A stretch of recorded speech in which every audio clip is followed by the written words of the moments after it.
Good afternoon, everyone. Now that I see more people are joining and it's 1 o'clock, I'm just gonna have us do a quick sound check. So if you guys can hear me, if you wanna just post in the chat box, just to let me know if you guys can hear.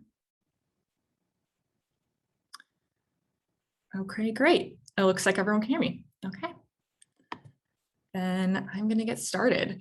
So we're gonna take care of just some quick housekeeping stuff first.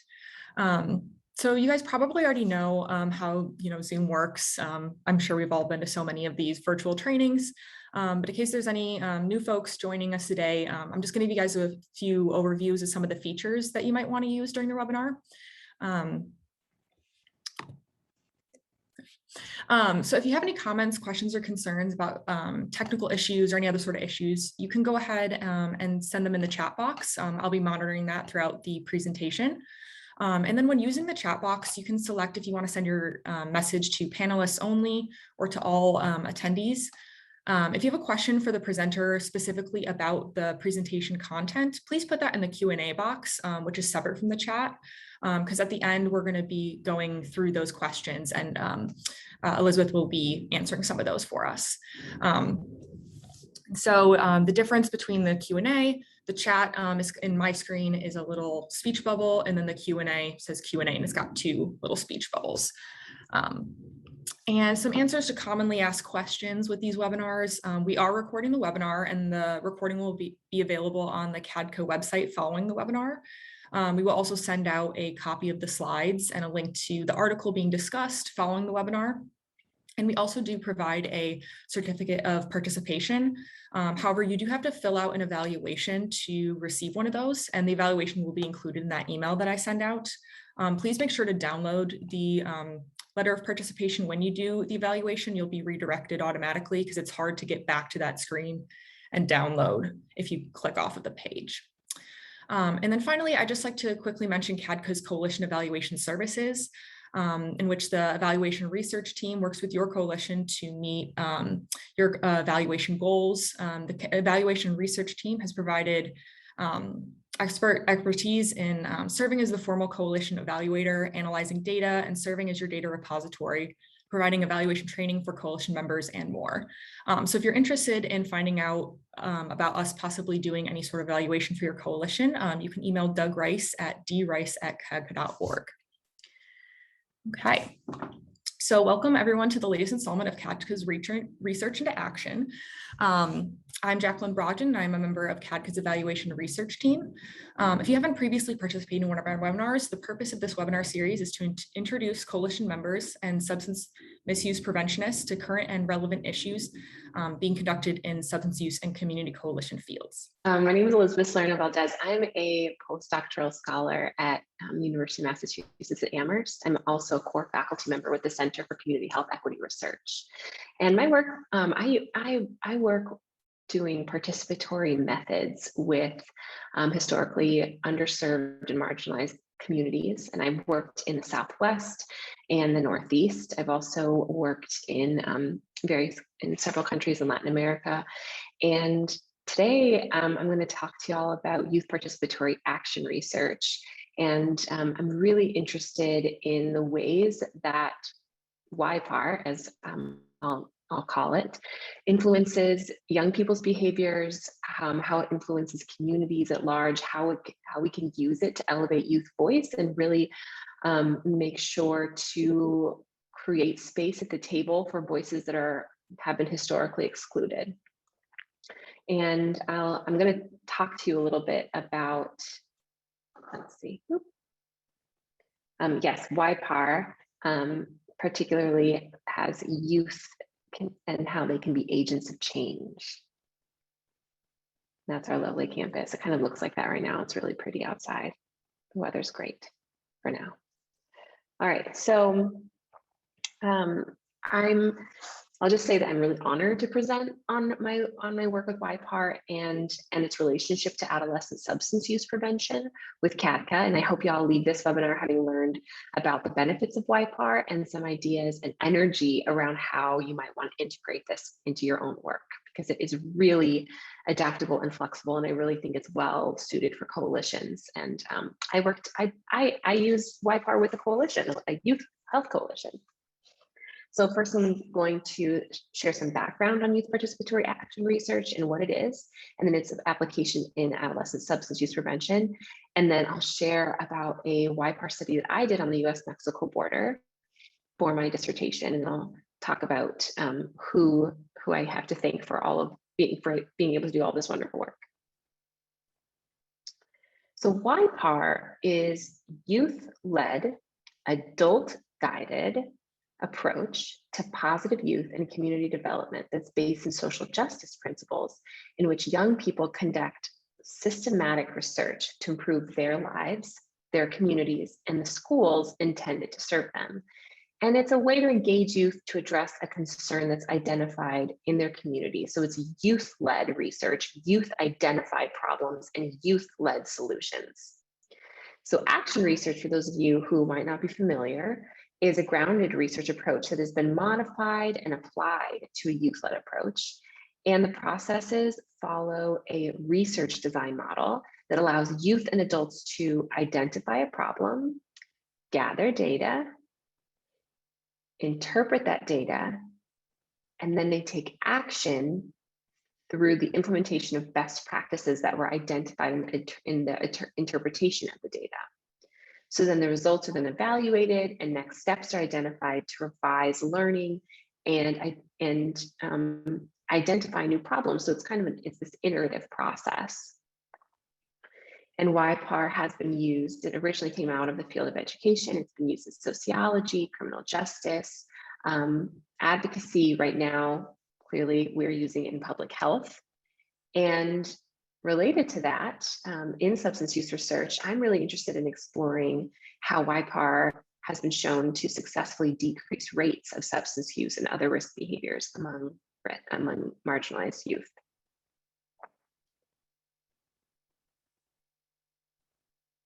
So first, I'm going to talk about my systematic review. Systematic reviews can be kind of dry, but they're chock full of information. So what I'm going to try to do is work through the boring stuff and get to the stuff that's maybe really relevant and interesting to all of you. But I will talk through my process briefly. So my objective was to identify and describe existing YPAR studies for adolescent substance use prevention. Specifically, I had four overarching objectives: to summarize the published evidence regarding YPAR for adolescent substance use prevention, to articulate the degree of youth engagement in the research process, to summarize the methodologies used in YPAR studies for adolescent substance use prevention, and finally, to synthesize where more research is needed. So in order to be included in the review, articles had to be peer-reviewed in English and published through April 30th of 2018. And they had to reference YPAR, Community-Based Participatory Research, or CBPR, youth and substance use prevention. And all studies had to be conducted in partnership with a population described as youth or adolescents. So it needed to be youth-led versus adult-led or adult-facilitated. So for the data extraction piece of my systematic review, I documented targeted populations, overarching participatory approaches, methodologies, targeted substances of interest, outcomes for the youth and for communities, and reported challenges of the identified studies. I talked a little bit about engagement in the research process. So the whole YPAR scholars really emphasize how important it is and how effective YPAR is when youth are involved from the beginning to the end of the research process.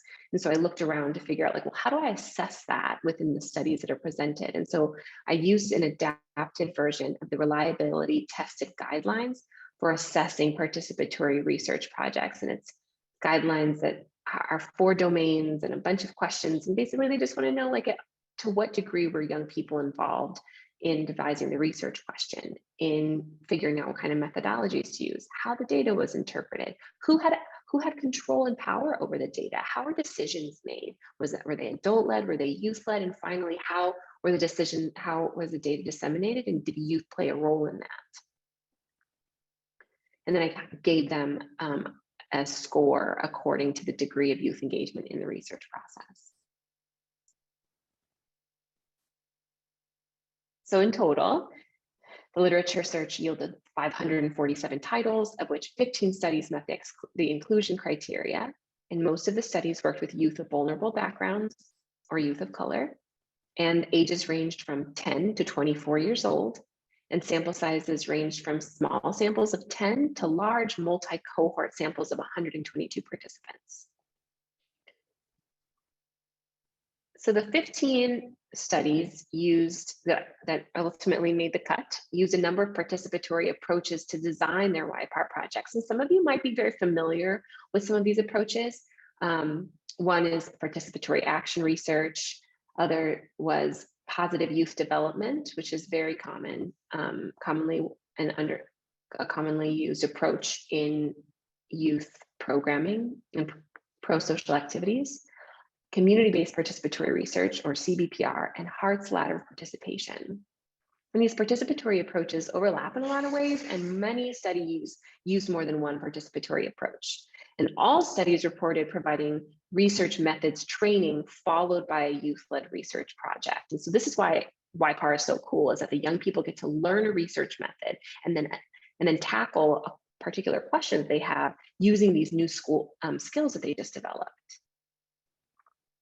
So the research methods that these studies used were photo voice and qualitative methods, youth-led video development, like digital storytelling, for those of you who are familiar, mixed methods, leadership skills and craft development, and GIS and mapping.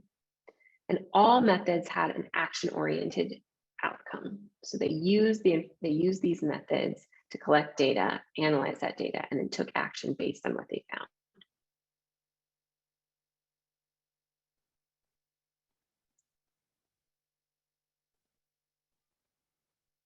Okay, now to the exciting stuff. Actually, did I miss? No. Oh, yes, it did. It skipped it. Okay. So according to YPAR scholars, as I mentioned, true participatory research involves youth from inception of the research question to dissemination of the study results. So using those guidelines that I mentioned, we found that the studies varied significantly in the degree that researchers engaged youth in the research process. And these are the 4 domains of youth engagement. So they're in bold. So participants, the nature of their involvement, shaping the purpose and scope of research, research implementation and context, and then nature of the research outcomes. So the colors green, yellow, and red are indicative of how well studies engaged youth. So green means, oh, y'all did a really good job. You engaged youth in most of the process. And then red, obviously less involvement from youth. So in terms of how well youth participants were appropriate for the study, most studies scored really well. And studies did not do as well with including youth in the shaping of the purpose and scope of the research. For example, they didn't engage youth in developing their own research question. And that was typically led by researchers. All studies, though, partnered with youth for the data collection, analysis, and also had agreements about the ownership of the data. As far as the nature of the research outcomes, studies engaged youth in the dissemination of the research findings to their communities, to other youth and policymakers, but nearly all really struggled with how to sustain the momentum of the projects after dissemination of the results. Okay, so now this is the exciting stuff. Studies reported many positive outcomes for youth as a result of participating in YPAR studies. This is where I sell all of you on using YPAR in your work. Youth researchers learned about substance use and what factors influence substance use in their own community. Studies reported decreased approval of peer drug use and increased dialogue about substance use between youth and adults. And one study reported decreased substance use among youth in their project. Youth developed research skills and leadership skills. They also reported collective efficacy of the youth involved, which promoted social action at the community and school levels. So these youth learned how to work together around a common cause, and it increased their collective efficacy. And youth met with policymakers, city council members, and school officials to discuss and strategize around substance use prevention.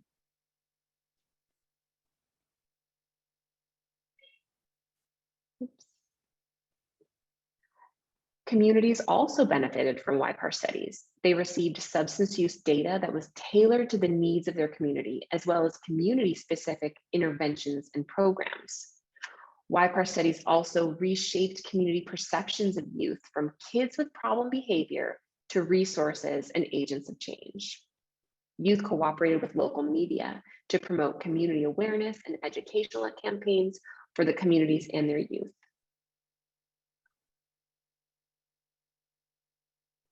So the review highlighted some promising approaches as well as room for improvement.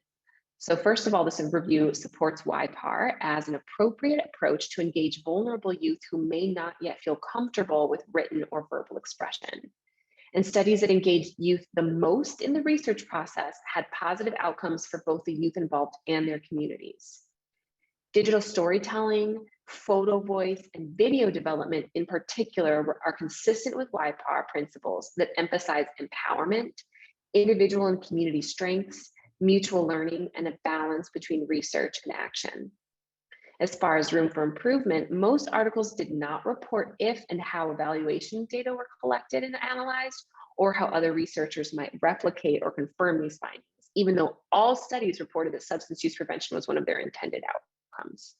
And only one study reported decreased substance use among the youth involved. Therefore, future YPAR studies need to expand evaluation to include individual and community level substance use outcome measures. And future YPAR studies should also prioritize engaging youth at all stages of the research process.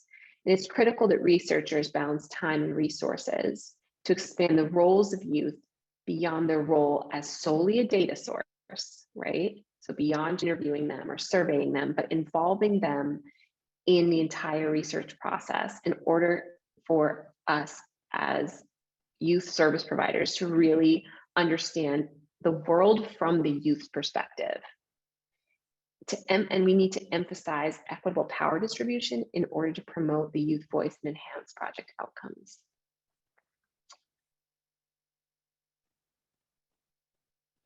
So the next part of my presentation, I'm going to work through a YPAR project using one of the previously mentioned methodologies, photo voice, to give you an idea about what YPAR might look like in practice. So in aim 2, I sought to use the lessons I learned from the literature to use YPAR and photo voice to identify the environmental factors that are perceived to increase the risk of or protect against substance use among adolescents living at the US-Mexico border. I used the YPAR approach to better understand adolescent substance use from the population most affected, and that's youth that live and interact in the border region. Evidence suggests that Mexican origin adolescents living on the border experience high rates of substance use related problems compared to non-border Mexican American adolescents. And one study of adolescents from the border city of El Paso, Texas, found that their sample experienced higher rates of binge drinking and driving, and riding with a driver who had been drinking when compared with state and national rates. Among adult border residents, there are higher rates of co-occurring alcohol and substance use disorders compared to non-border residents.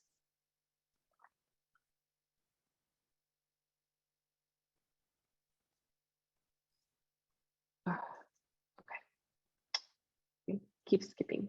So the US-Mexico Border Health Commission defines the border region as the 44 US counties that have most of their population within the 100-kilometer limit of the US-Mexico border. The 2010 census estimated the border region population in 2015 was over 15.3 million people, and roughly half identify as Latinx, Latino, or Latina, or Hispanic. And the Hispanic population is the most rapidly growing ethnic group in the United States, thereby necessitating research on the factors affecting substance use in this group. And some of these pictures you're going to start seeing are part of our YPAR project. Really, really gorgeous pictures. So many of you probably know that environmental factors are central to the experimentation with and initiation of substance use among adolescents. Further, regional availability of substances and social trends influence the prevalence of substance use disorders. The risk of substance use might be exacerbated for adolescents residing on the US-Mexico border due to its unique environmental context. Compared to non-border communities, border residents are disproportionately exposed to poverty, high unemployment, and rapid population growth. Also, there's a greater availability of alcohol and prescription pharmaceuticals across the border and at lower prices. For example, the misuse of prescription drugs is higher on the border than in the US as a whole, which might be explained by the fact that drugs requiring a prescription in the US are often available without one in Mexico and at lower prices. Proximity to the border, nearby drug trafficking, and the frequent interactions and movement of people across the border also could increase access to substances. Research has shown that border residents also are exposed to border stressors, including border security and militarization, and perceived ethnic discrimination, which have been shown to pose health risks to Hispanic border residents. One study found that perceived ethnic discrimination was linked to larger amounts and higher frequency of substance use, pro-substance use attitudes, and peer approval of substance use among Latino youth in general. It is important to note, though, that socio-cultural characteristics of the border region might be protective against substance use among adolescents. So we're going to explore some of these in the project. This project took place in Douglas, which is a small rural town on the US-Mexico border with around 25,000 inhabitants. And I partnered with the Cochise County Youth Health Coalition, which is funded by the Arizona Department of Health and Human Services, the University of Arizona, where the study, that's where I did my degree, and where I grew up in Arizona, about 30 minutes from this town. The University of Arizona has collaborated with this coalition over the past few years for the Border Health Service Learning course, which is a course that I taught and how I met them. And the coalition primarily works on tobacco prevention policy in Douglas, so it's within their scope to focus on substance use in general. And the coalition consists of high school students ages 14 to 18 that live in either Douglas or in the sister city of Agua Prieta, Mexico, which is located on the other side of the border. And in order to participate in the YPAR study, coalition members have to get parental consent and give their own assent for participation. So as I mentioned, the research method that we used was photo voice, and photo voice uses photography as a process of collecting information and expressing issues and concerns through photos. It enables people to record and reflect their community's strengths and concerns. And it promotes critical dialogue and knowledge of important issues through large and small group discussion of photographs. And the results should be used to reach policymakers. So we used photo voice to identify the environmental factors that are perceived to increase the risk of or protect against substance use among adolescents living on the US-Mexico border. Oh, I covered this already.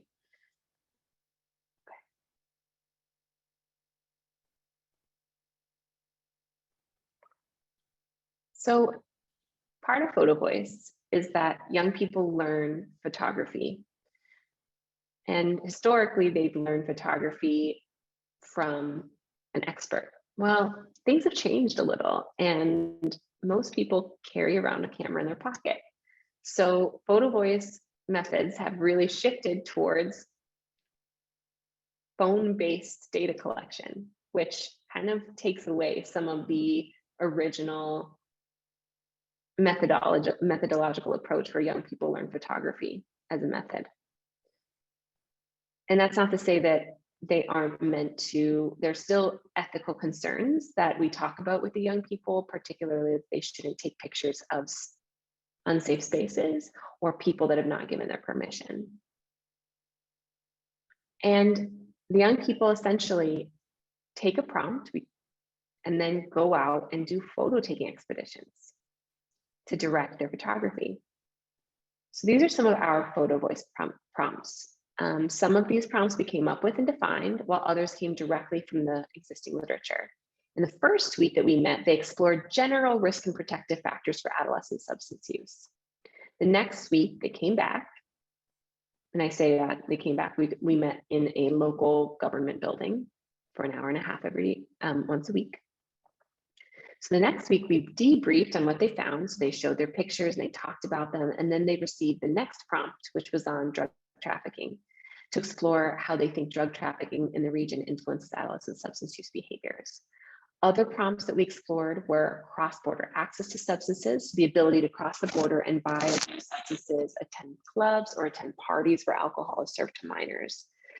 Another prompt was border community and immigration stress. So what's it like being a person of color living in a community with border patrol, border security, and potential immigration-related stress for yourself and your family?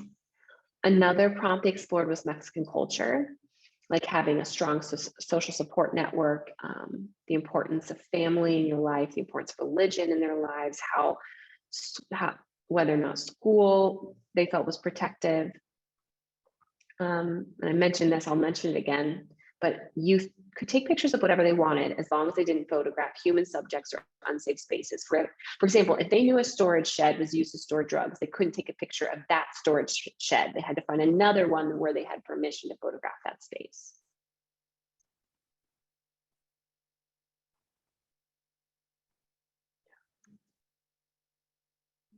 So participants selected 3 photos per prompt and reflected on them using the showed method to contextualize the photographs. So the showed method consists of 5 questions that lead the individual through the photographs. 1, what do you see? What is really happening here? How does this relate to your life? Why does this situation, concern, or strength exist? And what can we do about it? So the young people wrote showed reflections for each photo that they chose on a photo voice narrative form. And at the debrief sessions, they brought their photos and narrative forms to share with the rest of the team. And then we used Google Drive, a shared Google Drive folder for them to store their photos and their narratives. So we conducted group thematic analysis together. Using affinity diagrams. The affinity diagram organizes a large number of ideas into their natural relationships and is ideal for sifting through lots of data and generating new ideas. So in practice, this looks like I printed the photos and their narratives and we spread them out on a table, and without speaking, the youth sorted the photos to identify patterns. And based on those patterns, we defined themes and came up with definitions for them. We used those themes to develop a code book. I transcribed all the debrief sessions because those conversations that we had with the young people were so rich. And at one of the coalition meetings, the youth split into groups and coded the same transcript using that code book. And then I revised the code book based on that process. And I coded the remaining transcripts. I conducted member checking with the coalition at 2 more meetings. So I took the findings back to them and said, hey, did I get this right? Is there anything that we're missing? I want to make sure the definitions are accurate, that we're really thinking about this in the way that you perceive the world. So next I'm going to share the results with you. It's a brief results because you can find them in the manuscript that is attached, but it would take a long time to go through all of them. So the first theme is disordered neighborhood, which is founded in disordered neighborhood theory, which posits that graffiti, broken windows, and signs of a struggling economy increase adolescent risk behaviors. So the youth took a lot of pictures of the dilapidated spaces in their community, including shuttered storefronts, graffiti-covered walls, broken windows, and litter. And they commented that there's a local perception that no one outside of their community cares about their community. Youth believe that border towns are considered to be bad places where all people traffic and use drugs.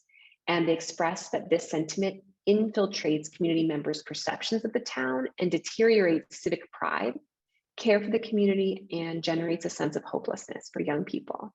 They share that this indifference leads youth to use substances because they don't perceive there to be better opportunities. And one participant described a photo of the closed movie theater. So I'll read that for you now. It's called The Box. The Box movie theater that closed down 2 to 3 years ago. It's very empty looking and has signs of disrepair such as graffiti. This building was the only movie theater in Douglas and a popular spot for people to go for fun on the weekend. Without this activity in our community, youth are forced to find other things to do, and this can lead to starting destructive activities. It exists as a result of the poor economic state in Douglas. Steps need to be taken to improve the economic state in Douglas and create activities for youth. This theme is normalization of drug trafficking. So young people reported that there is a historic and pervasive presence of drug trafficking in their community, which increases access to drugs and desensitizes youth to the harms of drug use. They also talked about how drug trafficking doesn't exist in a vacuum, that because of state and local disinvestment, drug trafficking has become an alternative income source, and that it's historical in nature, and there's intergenerational connection, that if your grandfather did it and your uncle did it and your cousins do it, then you're more likely for it to be normal to you and for you to become involved with it. So youth took photos of different modes of crossing drugs from Mexico into the US. This is called big truck. I see a semi truck. Big trucks are many times used to cross drugs across the border. It makes drugs more accessible and adds to the problem of consumption in Douglas. Transportation is big in Douglas for jobs, and with the big size of the truck, it is easier to hide and cross more drugs. This theme is cross-border access to substances. So youth talked about how many community members on both sides of the border cross daily for work, school, or commerce, and that youth expressed that this cross-border mobility increases access to alcohol and drugs among transnational youth. For example, they reported that youth can purchase alcohol and tobacco on the Mexico side of the border, often without having to show ID, and for cheaper prices. They can also go to clubs in Mexico where ID is not enforced. So this is a picture of the Alhambra Club, and it says, I see the Alhambra Club in Agua Prieta. All the clubbing factors such as alcohol are accessible to minors. Many of our peers will visit this club and drink or use drugs illegally. It is a concern that minors are getting into things they shouldn't be getting into. We can educate minors on the risks and hazards in partaking in these activities, and stricter IDing needs to be enforced.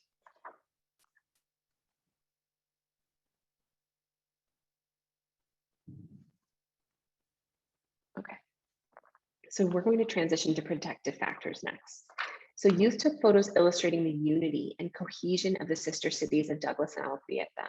They share that the sense of unity promotes local pride between the two communities and leads to collaborative problem solving, which could be a strength in the fight against adolescent substance use.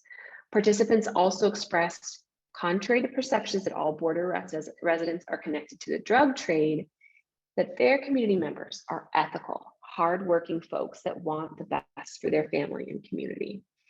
This photo is called American Dreamer. What is really happening is our family members or our parents' motivation of living a good life in the United States with their kids, which in turn will help the kids live prosperously here.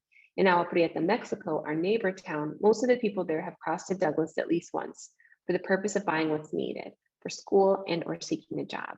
Mostly adults from our neighboring towns seek a job in McDonald's, Burger King, and or anywhere else, since $1 US can range between 17 to 20 pesos in Mexico. Meaning working in the United States can provide you with the opportunity of buying more things in Mexico. We did this, immigrate, so we don't have to be dealing with these types of problems. It's another thing to strive for dreams and opportunities and not just give in to drug use. Binational family and social support was another theme that came up, and was actually believed to be the leading protective factor against adolescent substance use for border youth. They talked about the binational nature of their family networks and how special it was to feel supported by their caring families on both sides of the border. Participants expressed that their families, teachers, and community leaders, including teachers and coaches, actively care for them and their futures and maintain high expectations for the youth. They also said that they didn't want to be associated with substance use and that rumors move quickly in a small town like Douglas. So this photo is called Knit. This blanket is a representation of how close-knit Mexican and Mexican American families are. It is a strength because it makes you step back and makes you not want to do drugs, because everyone is going to know. Your nana is going to know, and then your nana is going to tell your tia, and then everyone is going to know, and you're going to be known as the family disgrace. Close families are ingrained in our culture. Family always comes first. So the last part is all about action, because this is youth participatory action research. So what did we do with all this awesome data? So the coalition engaged in 3 action-oriented initiatives utilizing their photo voice data. The photo voice findings were used to develop the Border Adolescent Substance Use Survey, or the BASIS, to deliver at their local high school to assess risk and protective factors for adolescent substance use. And there's several publications out about the findings from this survey, which is the first of its kind to look at substance use in the border region. The photo voice findings also were displayed at Douglas Days, which was a community-wide event celebrating the city. The coalition members sought to raise awareness of the risk and protective factors influencing adolescent substance use in Douglas. And so we printed the photographs on large foam posters, you can kind of see in the screen, and displayed with corresponding narratives in English and Spanish. The really cool and innovative part about this, which was a student idea or a young person's idea, was that we included QR codes, which were linked to audio files with the voices of coalition members describing their photos in English or Spanish, depending on what the listener wanted to hear. The coalition also displayed the same exhibit at the Summer Summit, which is the annual meeting that brings all Arizona Department of Health Services funded youth health coalitions together for positive youth development activities. So they were able to share these findings at the state level with other youth interested in the same topic. And then finally, this coalition developed local and state policy recommendations with the city's mayor. So some of the policy recommendations included working with clubs and discotheques on the Mexico side of the border to enforce stricter IDing, to collaborate with local organizations working to reduce adolescent substance use in their community, and increase youth-friendly spaces in the community, such as skate parks, movie theaters, and community centers. So I wanted to revisit the benefits of YPAR to close. YPAR is an incredible tool that can and should be used by communities to understand youth perspectives and elevate their voice. It's adaptive and flexible and can be used in a variety of settings. And I'm happy to connect with any of you to help you visualize how to integrate YPAR into your work.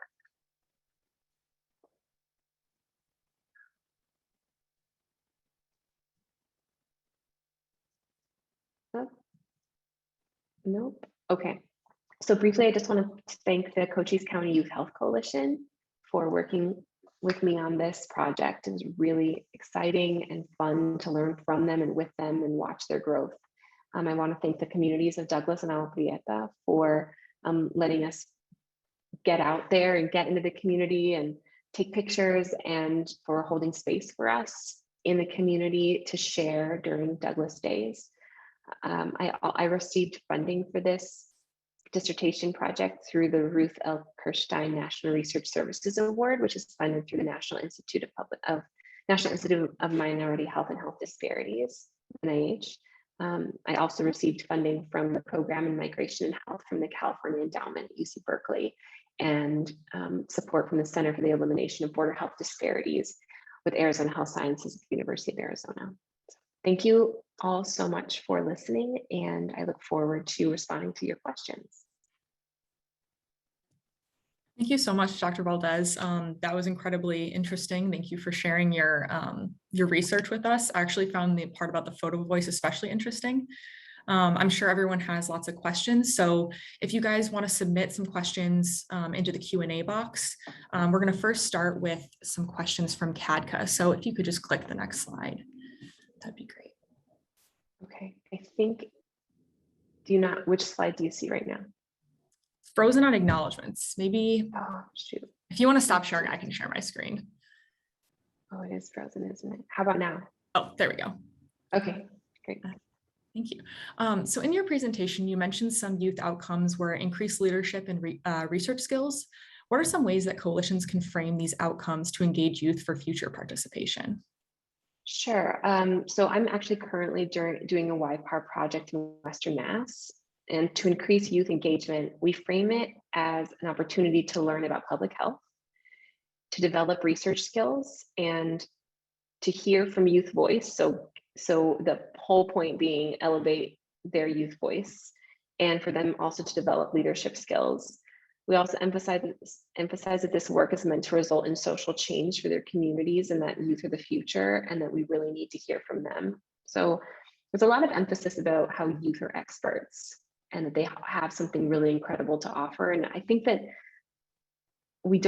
youth don't hear that often enough. They don't feel valued often enough. And so this really creates a space for them to feel like they have something to offer. And we also highlight that they'll have the opportunity to meet with policymakers. So we'll set up for this particular project, we're going to set up a panel with the Massachusetts Department of Public Health, who is really interested in hearing from them as they develop policy and make funding decisions. And the last thing I'll say is, if you want youth to get involved, we have to respect that their time is also worth something. And so we compensate them for their time when possible. Great, that's really good to hear how you're involving youth in your work. In your article about YPAR on the US-Mexico border, you mentioned the findings illustrate a nexus of factors where risk and protective elements overlap. How might coalitions navigate through this complexity of risk and protective factors for youth? So I'm going to use the example of school. Some youth describe school as protective because it's a safe space and they have access to education, resources, peers, and teachers that take care of them. It's also where their sports activities take place, which was also considered in our study really protective against substance use.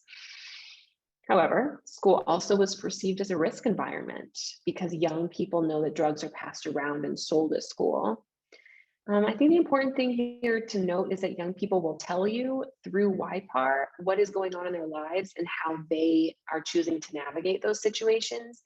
And that's what's so exciting about YPAR, is that it elevates the youth voice so that you as youth service providers can make decisions in partnership with youth to figure out how to best meet their needs and navigate these complex issues that they are seeing in their lives.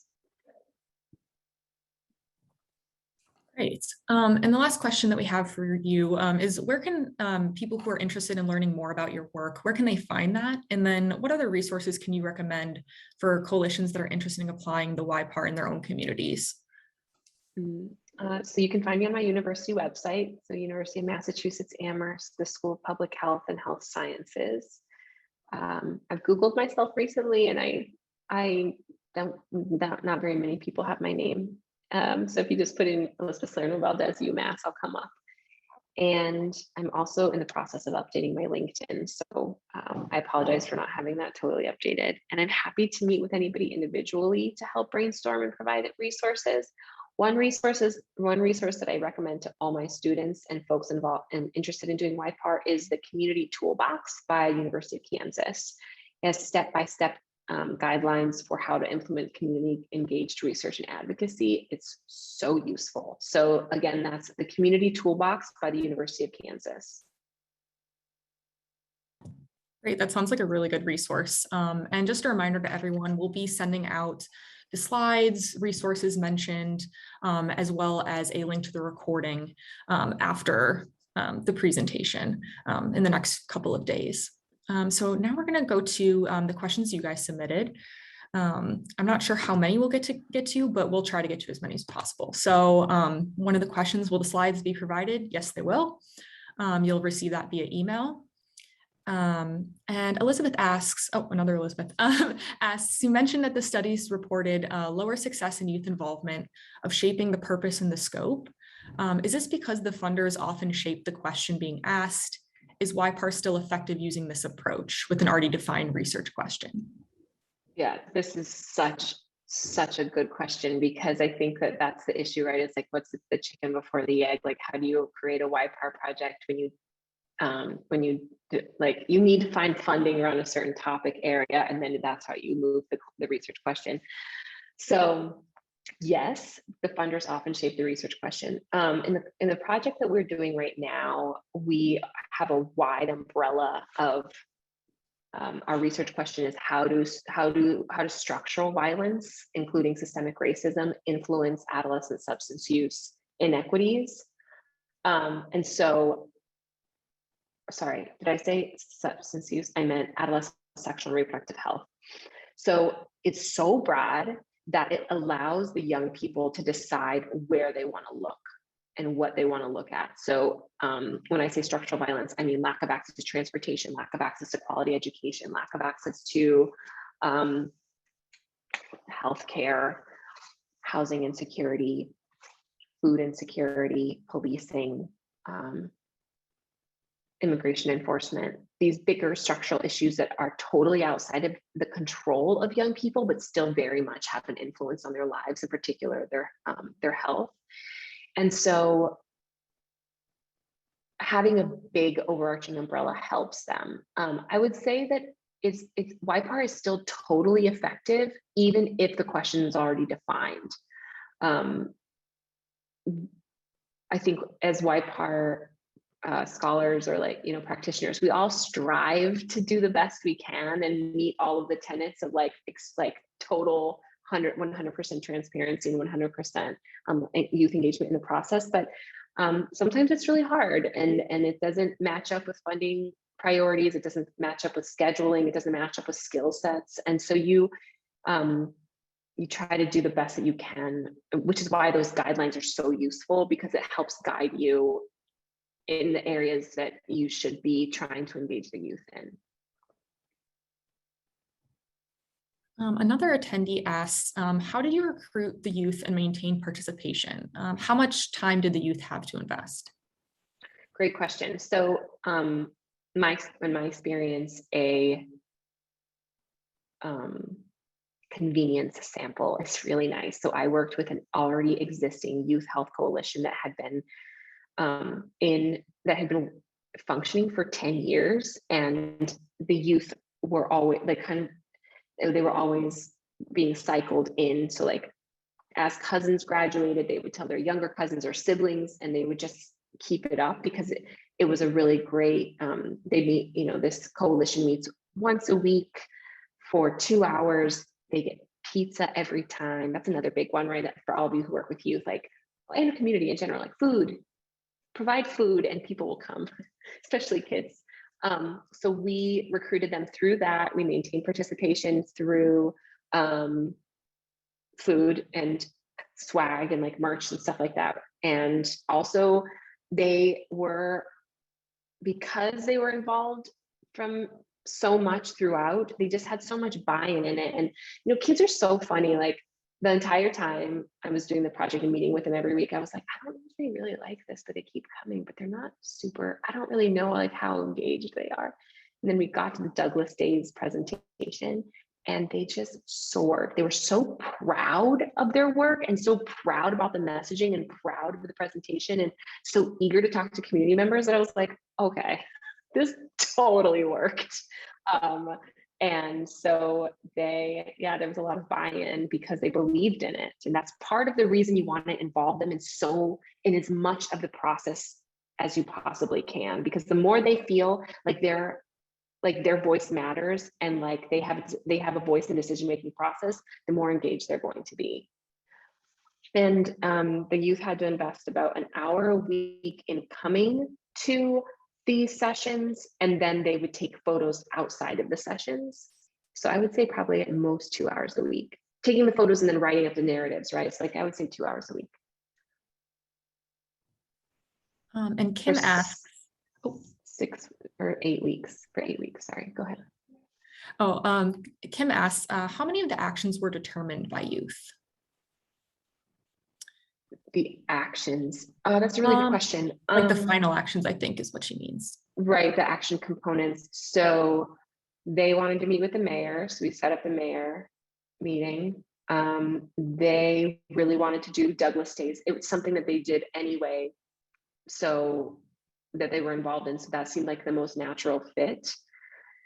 And then what was the other action? Oh yeah, the participation in the border adolescent substance use survey, that was more, I was leading that because that was part of the deliverables for my dissertation.